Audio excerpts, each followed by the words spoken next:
O professor Jonas Bressan, ele vai estender a promoção de Páscoa do método B-Way. Então, para você que estava buscando algum curso de inglês, pare de procurar, clique no link aqui na descrição. Você vai ter um grande desconto da Linhagem Geek. São mais de 50% de desconto no curso completo de inglês do método B-Way, um curso extremamente premiado pela plataforma Eduz. Devido ao grande sucesso da promoção de Páscoa, o professor Jonas Bressan vai estender a promoção e você tem direito aí a mais de 50% de desconto no curso completo do método B-Way. O link tá aqui na descrição, beleza? E as prequels foram muito odiadas na época, porque quando sai a Ameaça Fantasma, entre midi-chlorians... Por que os midi-chlorians são odiados, aliás, nas prequels? Porque é muito materialista. Tem uma célula que faz a força. Putz, a vida. Se essa porcaria não é espiritual, por que tem essa porcaria, entendeu? O vilão é ótimo. Cara, se tem uma coisa que redime eu quero defender a Ameaça Fantasma, porque eu tinha uma opinião da Ameaça Fantasma. O Darth Maul? Não, o Darth Maul é da hora. É da hora, Darth Maul é da hora. É da hora. Darth Maul é da hora. Cara, que assim, ó... Eu gosto pra caralho. Vamos lá, então.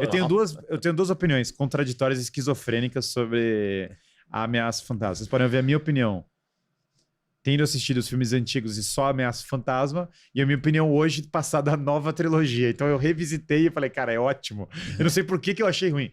Quando eu achei ruim, eu posso falar por que eu achei ruim na época. Não é que eu achei ruim, eu achei aquém do que tinham sido os filmes originais.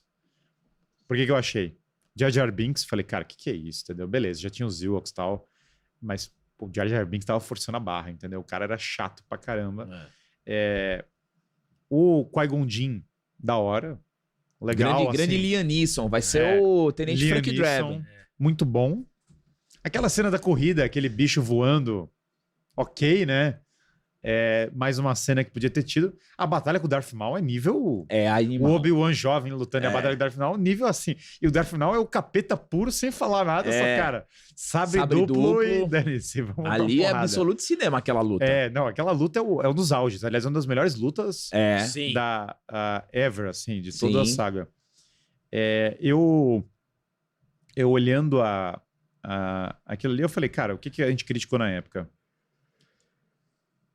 A Padme dando em cima do Anakin com 14... Quantos anos tinha o Anakin, sabe? A produção, o chat, quantos anos tem? Ela não tem tipo 14 e ele tem tipo 8, entendeu? Então aquilo meio bizarro pro período, Jar Jar Binks meio bizarro. Mas era aquelas críticas inocentes, sabe? Poxa, era uma época mais pura, entendeu? Você falava, pô, os caras botaram o Jar Jar Binks, pô, a Padme tem... Isso não é nem tão puro, né? Sei lá, o menino de 14 anos, um menino de 8 e vai dar treta depois, enfim.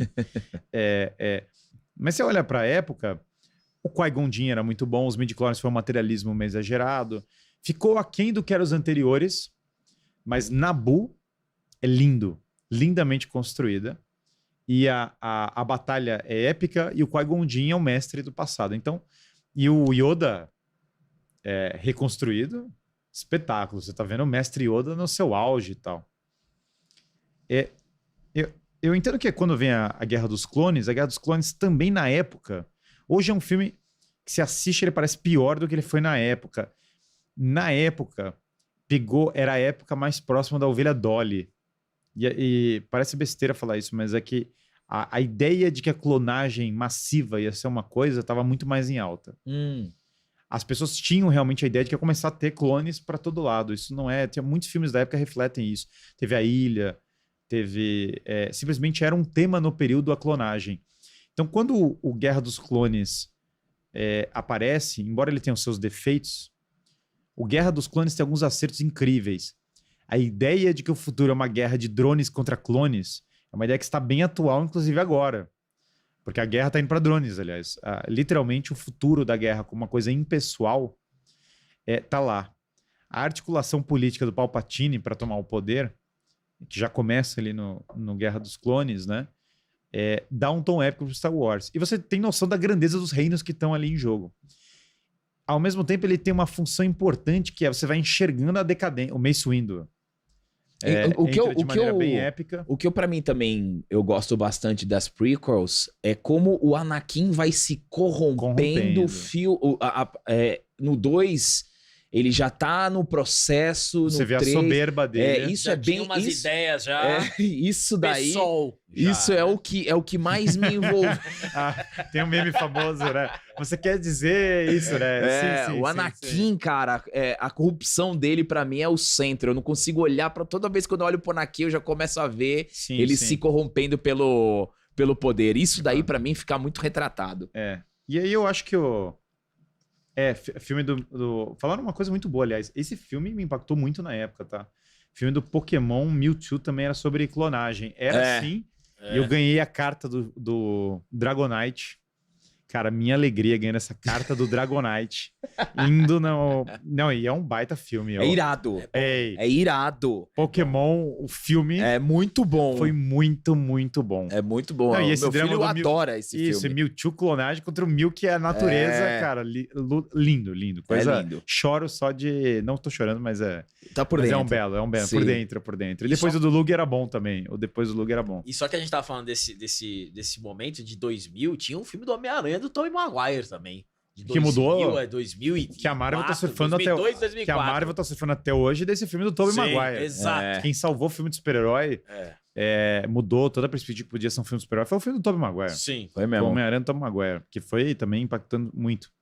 Mas enfim, voltando pro Star Wars, a Guerra dos Clones tem vários acertos, guerra épica no final e tal. Mas de fato é o filme que selou a trilogia, que foi épico no cinema. No cinema, olha... Foi incrível esse filme. Incrível no cinema. E os gráficos dele, na época, não existem. Sim. Turma, esse é o quê? 2005. 2005 as coisas eram trash. Tirando o Senhor dos Anéis, que é um ET. O Senhor dos Anéis, você assiste hoje e é mais bem feito que... Eu não sei como eles conseguem fazer. É incrível. É mais bem feito que o... Anéis da Anéis do Lacrate. Poder. É impressionante. Agora, os gráficos, o uso do computador, como foi na Vingança do Sith, não tem igual. E aí você vê a corrupção do Anakin. A luta do Yoda contra o Palpatine é muito boa também. É boa, só que é curta. Eu tive uma raiva, ela é tão boa e rápida, mas foi muito curta. boa. Muito boa a Muito luta. boa. É uma das melhores coisas do filme. É muito boa. Não, é outro nível. Não, e a corrupção do Anakin, é uma coisa meio pederasta. Meio, vem cá, garoto. Vem na minha... Ou ele matando as crianças, cara. Matando as crianças. Pô, ele matando as crianças chocante, Já velho. no pôster você já tinha lá a cara. A cara dele é muito... A cara é excelente e a expressão dele muda, o cabelo muda. Né? O comportamento, a postura dele muda a cada filme. Não, e é Puta, eu adorei o Anakin, cara. Adorei mesmo. E aí tem uma ideia do seguinte, né? Que existe o pecado, você se corrompe. Que é a ideia hostil pro mundo moderno, cara. Existe o pecado. Existe o pecado. Você pode se corromper, você pode se perder. E o Obi-Wan vira o símbolo da fidelidade, né? O cara que é fiel até o final. Agora, tem uma incoerência no filme. O filme é espetacular, a cena final é um nível de épico, a trilha, aquilo ali. Nossa, é animal. Tá rolando. O vulcão. Vulcão e o tá... cacete. Não, aquilo ali, olha. É foda. 10/10, a vibe, o Anakin caindo, virando cotoco, Have the High Ground, e depois aquela cena, eles montando o Darth Vader. Eles montando... Ali... Na hora que ele tá montando o Darth Vader... A Padmé tá parindo os dois simultâneo. E morrendo. Caraca, e aí chega lá o senador orgânico e fala, não, essa vai ser a nossa filha. Aquilo ali é foda. 10/10, 10/10, coisa incrível. O filme tem uma hipocrisia no meio que eu acho que é correta, né? Que é apontar, que é o seguinte. O Obi-Wan, ele aparece como símbolo da fidelidade. Inclusive, o começo já, o Obi-Wan lutando com o Grievous já é animal. Sim. O Obi-Wan andando ali, cara, baita cenas e tal. Só que o filme ele tem um erro, né? Começo da sequência, pelo menos, né? E depois a Ordem 66, né? Que é a Ordem 66? Os caras matando todos os Jedi, coisa tudo maravilhosa. Só que o filme tem um problema que é o seguinte: o Obi-Wan passou pano, foi um erro dele. Passou pano pro Anakin. E o fato dele ter passado pano pro Anakin ferrou a galáxia. É isso aí. Essa é uma realidade. E as pessoas têm que encarar. E depois ele, em nome da democracia. Meu, você passou pano pro negócio.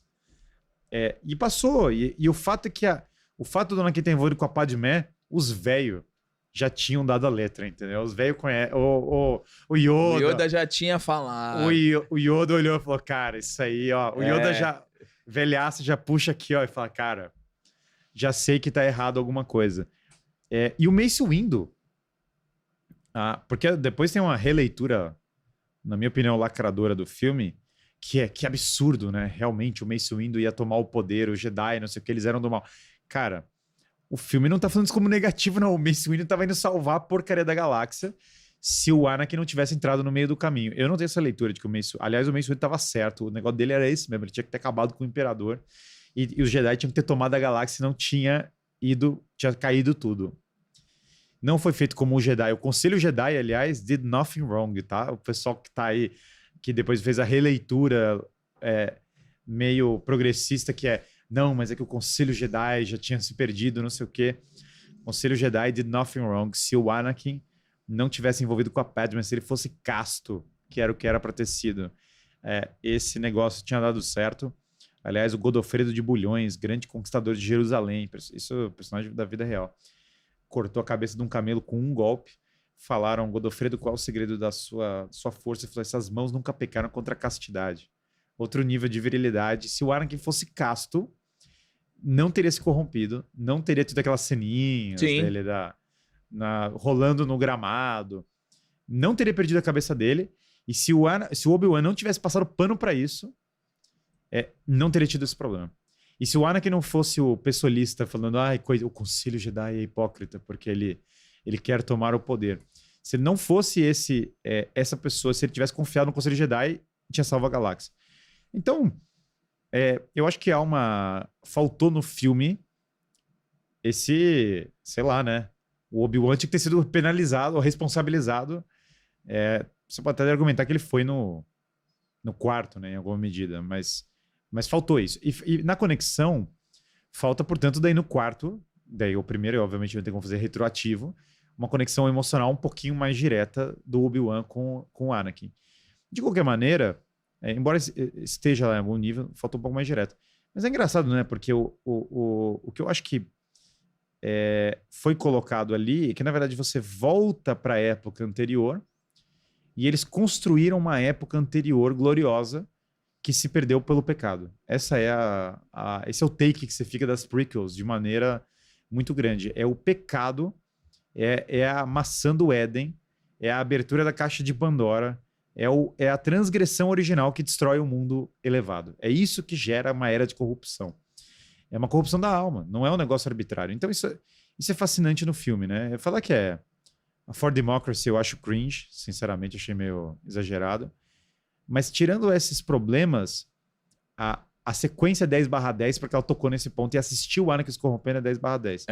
Olhando pro passado eu era mais crítico, hoje eu sou bem mais favorável. Meia culpa, entendeu? George Lucas, você estava certo.